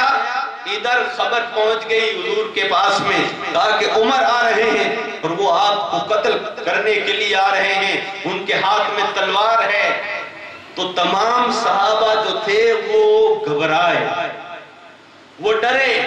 حضرت بلال بھی کھڑے ہو گئے، اس لیے کہ حضرت عمر کے نام سے لوگ ڈرا کرتے تھے، مگر مصطفیٰ کی بارگاہ میں یہ شیر بیٹھا ہوا تھا، کون؟ حضرت امیر حمزہ۔ آپ نہیں گھبرائے، آپ نے کہا کہ جو جس جگہ ہے وہیں پر بیٹھا رہے، عمر آ رہا ہے تو کوئی گھبرانے کی بات نہیں ہے، عمر اگر اچھی نیت لے کر آ رہا ہے تو ٹھیک ہے، اگر بری نیت لے کر آ رہا ہے تو اسی کی تلوار ہوگی اور اسی کی تلوار سے اس کا سر قلم کر دو۔ سرکار آپ کی اس بات سے بڑے خوش ہوئے اور آپ کو اس بات سے کوئی غم نہیں ہوا، بلکہ حضور صلی اللہ علیہ وسلم بھی اپنے چچا سے اس قدر محبت کرتے تھے کہ ادھر وحشی حضرت امیر حمزہ کو میدان احد میں دیکھ رہا تھا، حضرت امیر حمزہ لڑ رہے تھے، وحشی کہتے ہیں کہ میری ہمت نہیں ہوئی کہ ایسے شیر کی طرف میں حملہ کروں، مگر مجھے میری غلامی یاد آتی تھی کہ میں آزاد ہو جاؤں گا، اور جب مجھے موقع ملا تو میں نے وہ تیر یا کہتے ہیں کہ خنجر پھینکا، اور ایسے پھینکا کہ وہ خنجر سیدھے آپ کے پیٹ میں لگا، اور بعض کہتے ہیں کہ وہ نیزہ تھا جو اس نے پھینکا تو آپ کے پیٹ سے آر پار ہو گیا۔ اور حضرت امیر حمزہ نے جب وحشی کی طرف دیکھا تو وحشی کہتا ہے امیر حمزہ کی آنکھوں میں اتنا غصہ تھا کہ میں تو وہاں سے بھاگ پڑا، میں تو بھاگنے لگ گیا، اس لیے کہ امیر حمزہ میری طرف بڑھنے لگ گئے، اور اتنا تیز وہ زخم لگا آپ کو کہ وہ نیزہ آر پار ہو گیا، اور وہ بھی زہر کے اندر بجھایا ہوا تھا، اس زہر کے اثر سے آپ پر غشی طاری ہوئی، اور حضرت امیر حمزہ چاہتے تھے کہ میں اس کو قتل کر دوں، مگر آپ تھوڑی ہی دور چلے اور آپ وہیں گرے، وہیں پر آپ کا وصال ہو، اور ادھر وہ جو ہندا تھی جس نے وحشی کو بھیجا تھا، اس نے وحشی کو پکڑا، کہا کہ کہاں ہے امیر حمزہ کی لاش کہاں ہے؟ تو اس نے کہا کہ فلاں جگہ پر وہ دیکھ امیر حمزہ پڑا ہوا ہے۔ تو وہ ہندا، اس کی بھی ہمت نہیں کہ سیدھے ہی امیر حمزہ کے پاس آ جائے، اس لیے کہ حضرت امیر حمزہ کا روح اور جلال اتنا تھا کہ آپ کا جسم وہاں پر ہے، مگر ہندا کی ہمت نہیں کہ وہ آپ کے جسم کے پاس آ جائے۔ اس نے کئی پتھر لے کر حضرت امیر حمزہ کو مارا۔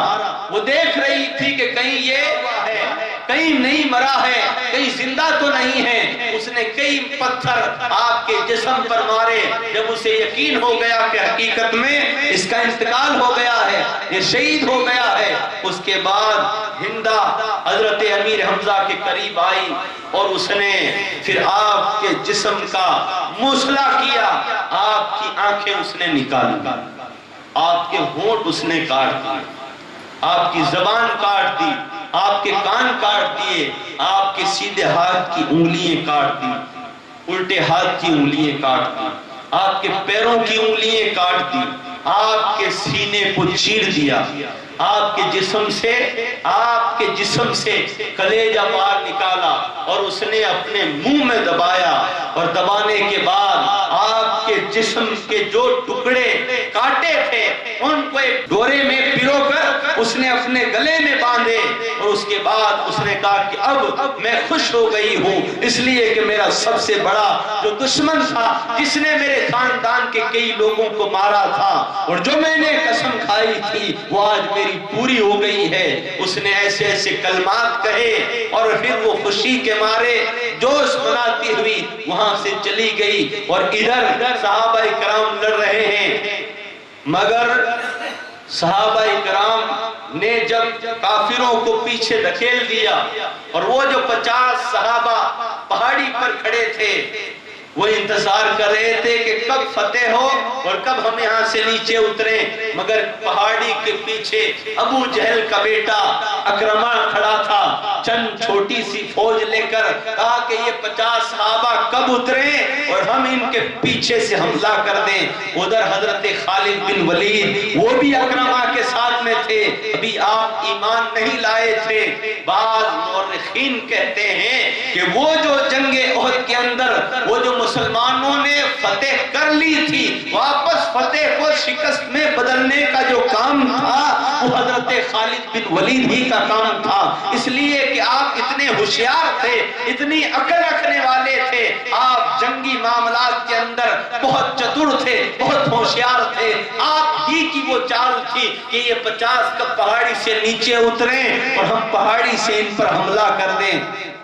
تو ادھر صحابہ انتظار کر رہے تھے کہ مسلمان جیت چکے ہیں، اور لگا بھی ایسا، اس لیے کہ کافر بھاگ چکے تھے، ان کی عورتیں بھاگ گئی تھی، ان کے غلام بھاگ گئے تھے، بہت دور کافر جب نکل گئے ادھر سے وہ 50 صحابہ سمجھ گئے کہ مسلمانوں کی جیت ہو گئی ہے، ہماری جیت ہو گئی ہے، چلو چلو نیچے چلتے ہیں، مال غنیمت اکٹھا کرتے ہیں۔ مگر حضرت عبداللہ وہاں پر کھڑے تھے، انہوں نے کہا کہ نہیں، جب تک سرکار کا پیغام نہیں آئے گا تب تک ہم اس پہاڑی سے نہیں اتریں گے، اس لیے کہ سرکار نے فرمایا جب تک میں تمہیں پیغام نہ بھیج دوں تم اس پہاڑی سے نیچے نہ اترنا۔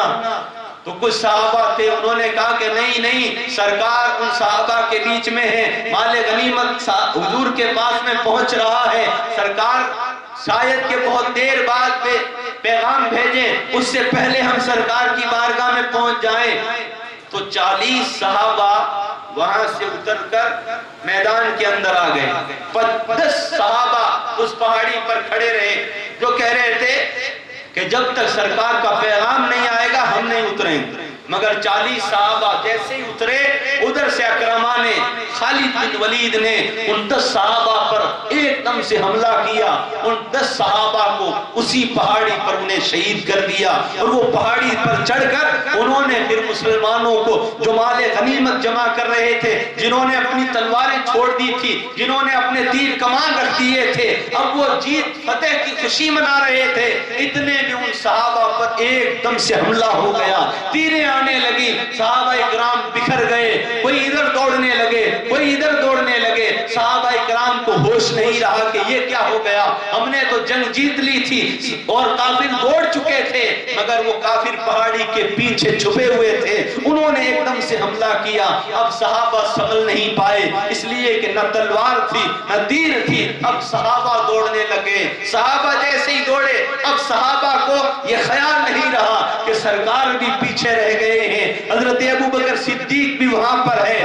پھر کفار نے دیکھا کہ حضور صلی اللہ علیہ وسلم اب تنہا ہیں، چند مٹھی پر صحابہ آپ کے ارد گرد کھڑے ہیں۔ وہ صحابہ یہ چاہتے تھے، صحابہ کا یہ حال تھا، ان صحابہ کو پتا چل گیا تھا کہ یہ کفار ہمارے جان کے دشمن نہیں ہیں بلکہ سرکار کی جان کے دشمن ہیں۔ وہ صحابہ حضور صلی اللہ علیہ وسلم کے پاس گھیرا بنا کر کھڑے ہو گئے۔ اب سرکار کی جان کی حفاظت صحابہ بظاہر کر رہے تھے، مگر ان صحابہ پر ایسے تیر آئے، کہتے ہیں کہ ایک صحابی کے جسم پر کئی تیریں لگ گئی، مگر وہ حضور صلی اللہ علیہ وسلم سے دور نہیں ہوئے۔ ایک تیر حضور صلی اللہ علیہ وسلم کے اگلے دانتوں پر آ کر لگا، جس کی وجہ سے آپ کا دندان مبارک اوپر سے تھوڑا سا ٹوٹ گیا، اور ٹوٹ کر جیسے زمین پر آیا، اللہ تعالیٰ نے حضرت جبرائیل کے ذریعے سے آپ کے اس دندان کو حضرت جبرائیل کے پروں پر اٹھوا لیا۔ آپ کا وہ دانت کا حصہ وہ گر کر زمین پر پہنچنے لگا، اور آپ حضور صلی اللہ علیہ وسلم جب آپ زمین پر گرے، زمین پر آئے، تو آپ کی جو زرہ پہنی ہوئی تھی، جو ٹوپی، اس کی جو کھال تھی، اس کا جو سریا تھا، وہ آپ کے رخسار کے اندر گھس چکا تھا، اور ایسے گھسا کہ آپ کے آدھے رخسار کے اندر وہ لوہا چلا گیا، اور وہ زرہ بھی دب چکی تھی۔ آپ کا رخسار مبارک اور آپ کا پورا جسم خون سے بھر گیا تھا، اور آپ پر غشی تاری ہوئی، آپ زمین پر لیٹ گئے۔ صحابہ میں شور ہوا، کہا کہ حضور صلی اللہ علیہ وسلم شہید ہو گئے، حضور صلی اللہ علیہ وسلم شہید ہو گئے۔ تو صحابہ کرام کو جب یہ پتا چلا، جو صحابہ دوڑ چکے تھے، تو وہ صحابہ رونے لگے، اور انہوں نے کہا کہ اب ہماری جان ہمارے کس کام کی جب ہمارے سرکار ہی نہیں رہے، چلو ہم بھی جا کر مر جاتے ہیں، یا کافروں کو ماریں گے یا مر جائیں گے، اب ہمارے سرکار ہی نہیں رہے۔ یہ اعلان ہو گیا، اور جو شہادت جہری ہے، جو شروع میں بات کی تھی، شہادت جہری کہ جسم کا کٹ کر زمین پر گر جانا، خون کا بہ جانا، زمین پر آ جانا اور اعلان ہو جانا، یہ شہادت زہری کی قسم ہے جو سرکار کے لیے ہو چکی۔ حضور صلی اللہ علیہ وسلم کے لیے اعلان ہو گیا، تاکہ سرکار شہید ہو چکے ہیں۔ تمام صحابہ کی یہ حالت ہوئی، کچھ صحابہ رونے لگے، کچھ صحابہ بے ہوش ہو گئے، اور کچھ صحابہ حضور صلی اللہ علیہ وسلم کو تلاش کرنے لگے، اس لیے کہ مصعب بن عمیر ایک یہ صحابی تھے جن کی صورت سرکار صلی اللہ علیہ وسلم سے ملتی تھی، وہ بھی شہید ہو چکے تھے۔ صحابہ نے سمجھ لیا کہ سرکار لیٹے ہوئے ہیں، صحابہ نے اپنے ہتھیار ڈال دیے، اس کی وجہ سے کئی صحابہ بھی شہید ہو گئے، اور یہ بات، یہ خبر مدینے تک پہنچ گئی، مدینے کے اندر کوہرام مچ گیا، تاکہ سرکار شہید ہو چکے ہیں۔ تب حضور صلی اللہ علیہ وسلم زخمی ہونے کے باوجود بھی آپ نے چاہا کہ میں پہاڑی پر چڑھوں تاکہ میرے صحابہ مجھے دیکھ لیں، اور جب مجھے دیکھ لیں گے تو انہیں یقین ہو جائے گا کہ میں شہید نہیں ہوا ہوں بلکہ میں ان کے اندر موجود ہوں۔ سرکار پہاڑی کی طرف جب دوڑنے لگے، کفار بھی آپ کی طرف بڑھنے لگے، اور صحابہ بھی آپ کو جو پاس میں تھے انہوں نے بھی دیکھ لیا، وہ بھی سرکار کے پیچھے پیچھے پہاڑی پر چڑھنے لگے۔ سرکار نے چڑھ کر صحابہ کی طرف اشارہ کیا، کہا کہ میں زندہ ہوں، میں تمہیں موجود ہوں۔ تو ان صحابہ کو جب سرکار کی طرف ان کی نگاہ اٹھی، پھر صحابہ کے اندر حضور کو جیسے ہی کھڑے دیکھا، صحابہ کے اندر پھر جوش آ گیا، پھر صحابہ نے اپنی اپنی تلواریں لی، اور کفار سے وہ تلواریں چھین کر واپس ایسے لڑے کہ ان کفار کو واپس میدان سے چھڑا دیا۔ پھر کفار بھاگ گئے، پھر کفار دوڑنے لگے، مگر اس وقت مسلمانوں کا بہت بڑا نقصان تھا۔ کیوں؟ اس لیے کہ وہ جو صحابہ وہاں پر کھڑے تھے وہ وہاں سے اتر کر آ گئے، سرکار نے جو فرمایا تھا انہوں نے وہ چیز وہ بھول چکے تھے اور وہ میدان میں آ گئے، اس کی وجہ سے مسلمانوں کو نقصان اٹھانا پڑا، اور ایسے ایسے صحابہ، ایسی ایسی شجاعت رکھنے والے صحابہ اس میدان کے اندر شہید ہوئے، اور جب کافر وہاں سے چلے گئے تو پھر جو شہید ہو گئے ان کے جسموں کو تلاش کیا گیا، جب تلاش کیا گیا تمام شہداء کے جسم سامنے سرکار کے جب آئے، حضور صلی اللہ علیہ وسلم آپ کو فکر تھی اپنے چچا،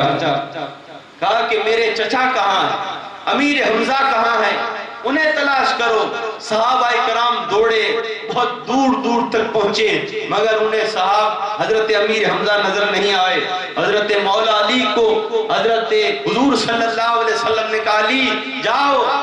تمہارے اور میرے چچا کو ڈھونڈو، چچا کہاں ہے؟ اس لیے کہ سرکار کو فکر ہونے لگی۔ جب حضرت مولا علی بہت دور گئے تب آپ نے حضرت امیر حمزہ کے جسم کو دیکھا، آپ کی چیخ نکلی اور آپ نے کپڑوں سے پہچانا، اس لیے کہ حضرت امیر حمزہ کے جسم کی ایسی حالت تھی، آپ کا ناک بھی کاٹ دیا گیا تھا، آنکھیں بھی نکال لی گئی تھی، آپ کے ہونٹ بھی کاٹ دیے گئے تھے۔ ایسی حالت دیکھ کر حضرت مولا علی واپس دوڑتے ہوئے آئے اور حضور صلی اللہ علیہ وسلم کے جسم سے لپٹ کر رونے لگے۔ سرکار سمجھ گئے، کہا کہ میرے چچا شہید ہو گئے ہیں۔ حضور صلی اللہ علیہ وسلم بھی حضرت امیر حمزہ کے جب جسم مبارک کے پاس آئے، آپ نے جب حضرت امیر حمزہ کی وہ حالت دیکھی، آپ کی آنکھوں میں بھی آنسو آئے اور آپ نے دعا کے لیے ہاتھ اٹھا دیے، کہا کہ مولا میرے چچا امیر حمزہ کے ساتھ ان کفار نے یہ سلوک کیا ہے،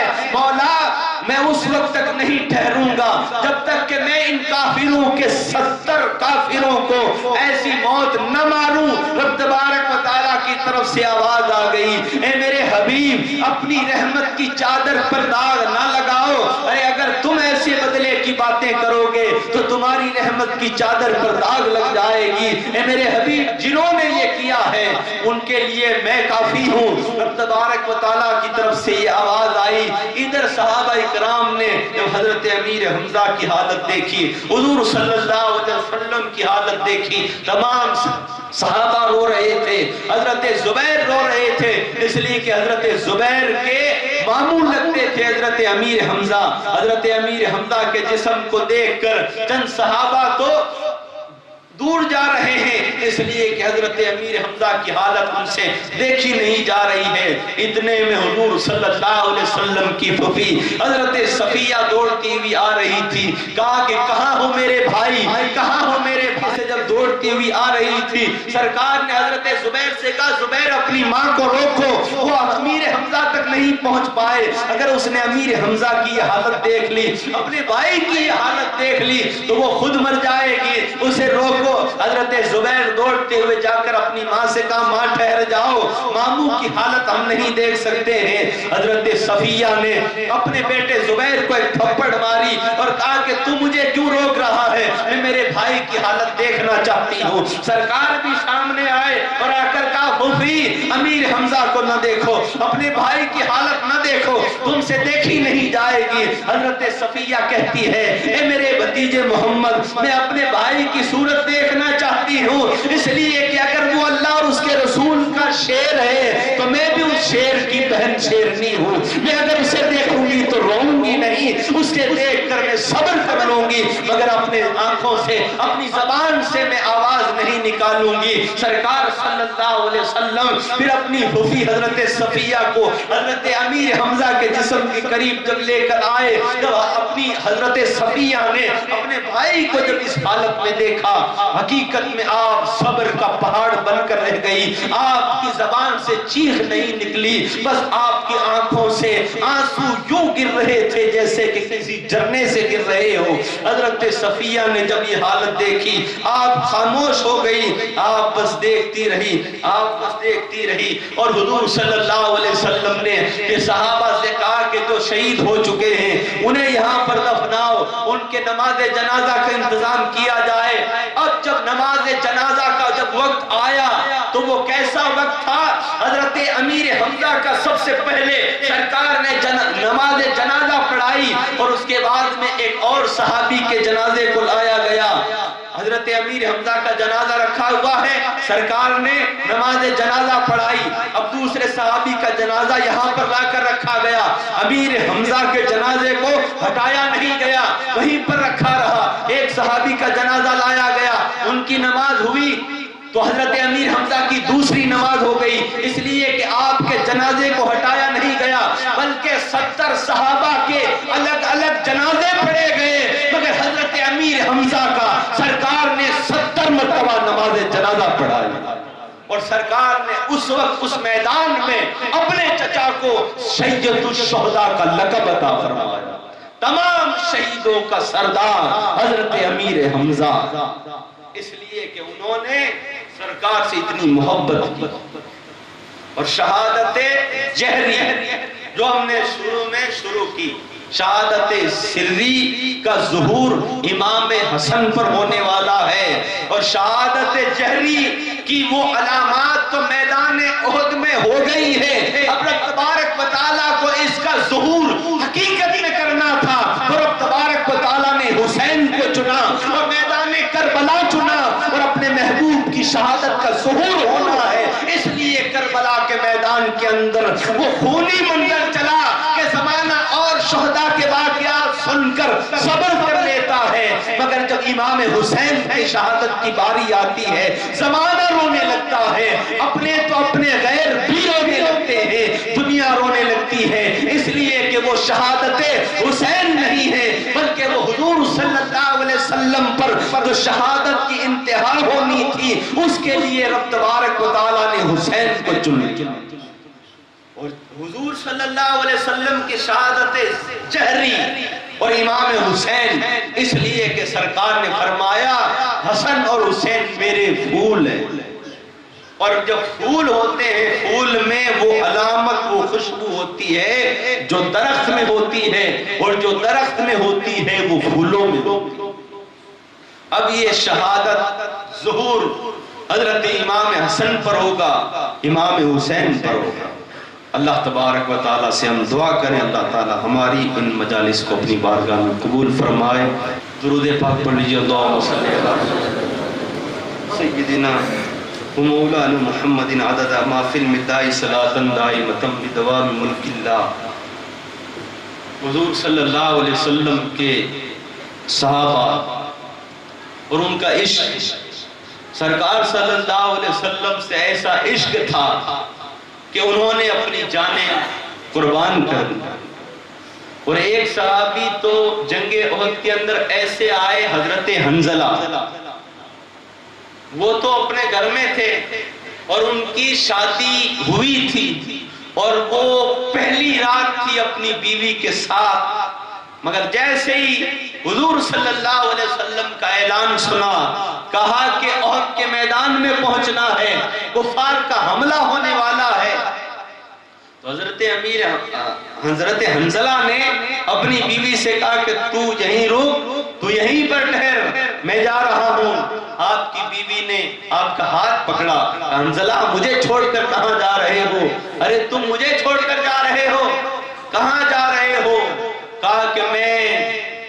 سرکار صلی اللہ علیہ وسلم کے پاس جا رہا ہوں، میں جنگ میں شریک ہونے کے لیے جا رہا ہوں۔ آپ کی بیوی نے کہا حنظلہ ذرا میرے چہرے کی طرف دیکھو، میرے چمکتے ہوئے چہرے کو دیکھو۔ حضرت حنظلہ نے کہا کہ اپنا چہرہ اپنے پاس میں رکھ، میں نے اللہ کے محبوب کے چہرے کو دیکھا ہے، اس کے حسن کو دیکھا ہے۔ ارے سرکار کا چہرہ ہماری نگاہوں کے سامنے رہتا ہے، اور سرکار کے چہرے کے سوا کسی کا چہرہ ہمارے دلوں میں نہیں آتا ہے، تو یہیں پر ٹھہر جا، میں اپنے آقا کے بلاوے پر جا رہا۔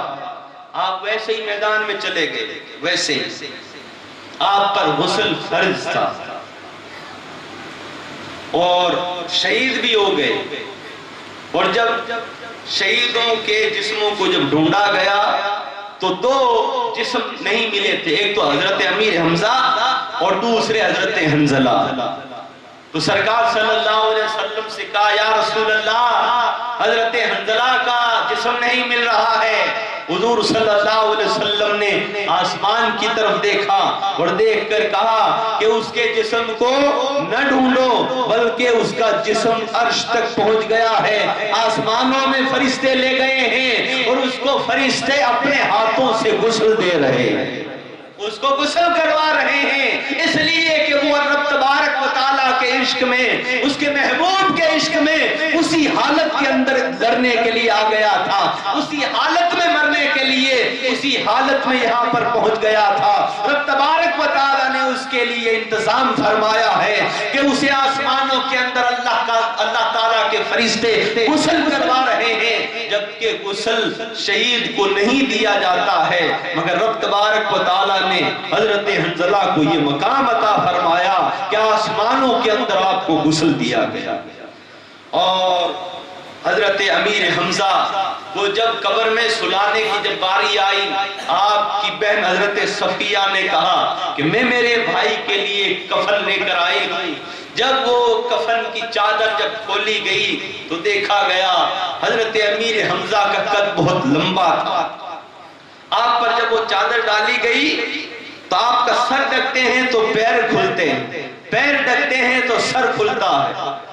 سرکار صلی اللہ علیہ وسلم نے جب یہ منظر دیکھا تب بھی آپ کی آنکھوں میں آنسو آئے، آپ پھر رونے لگے اور اسی حالت میں حضرت امیر حمزہ کو،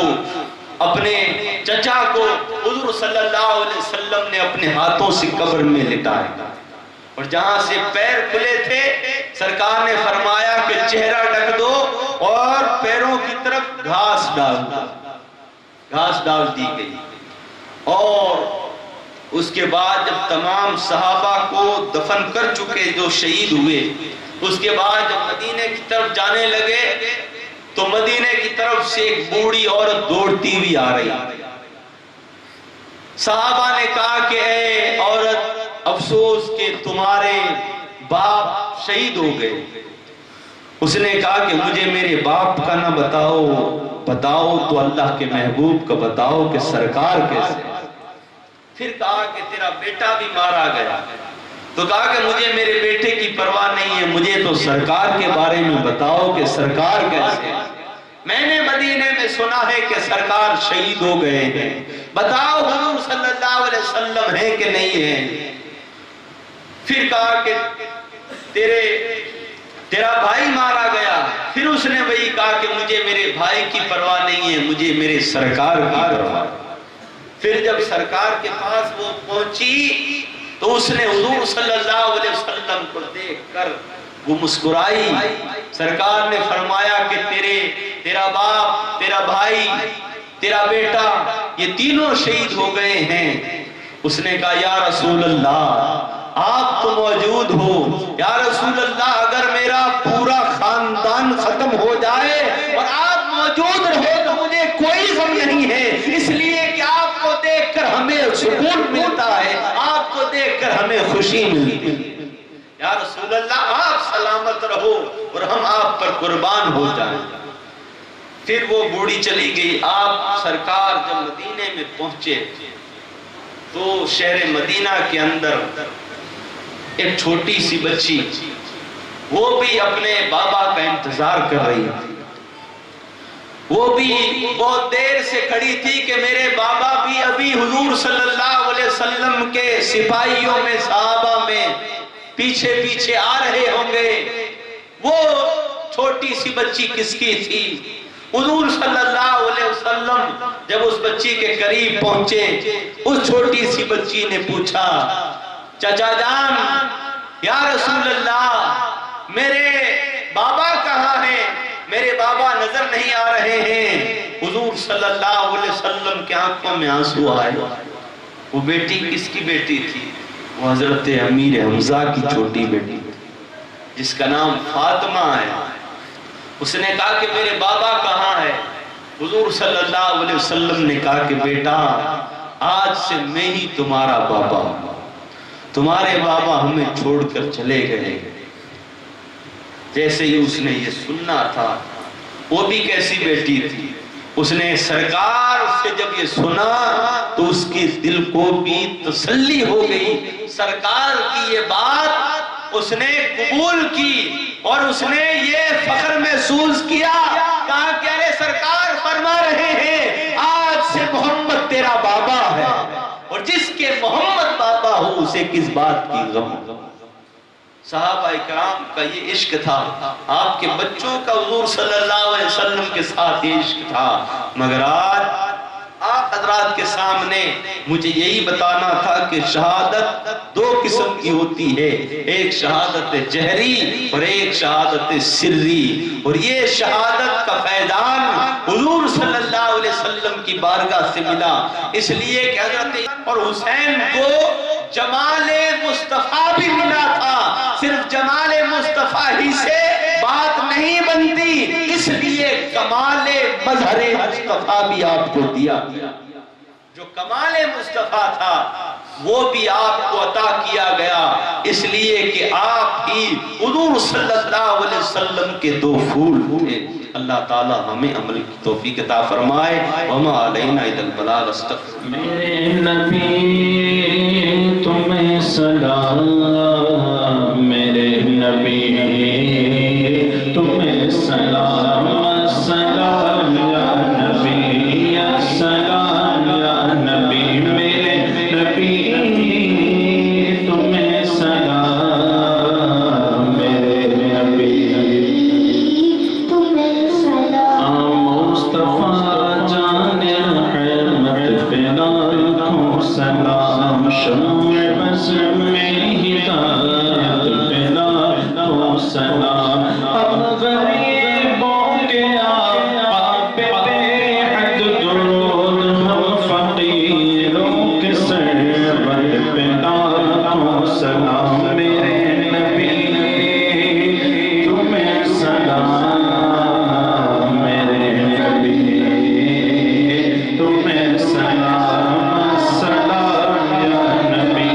یا سلام یا نبی۔ مجھ سے خدمت کے قدسی کہے ہر رضا، او رضا اعلیٰ حضرت بریلی کے شاہ، جن کے ہے ہر ادا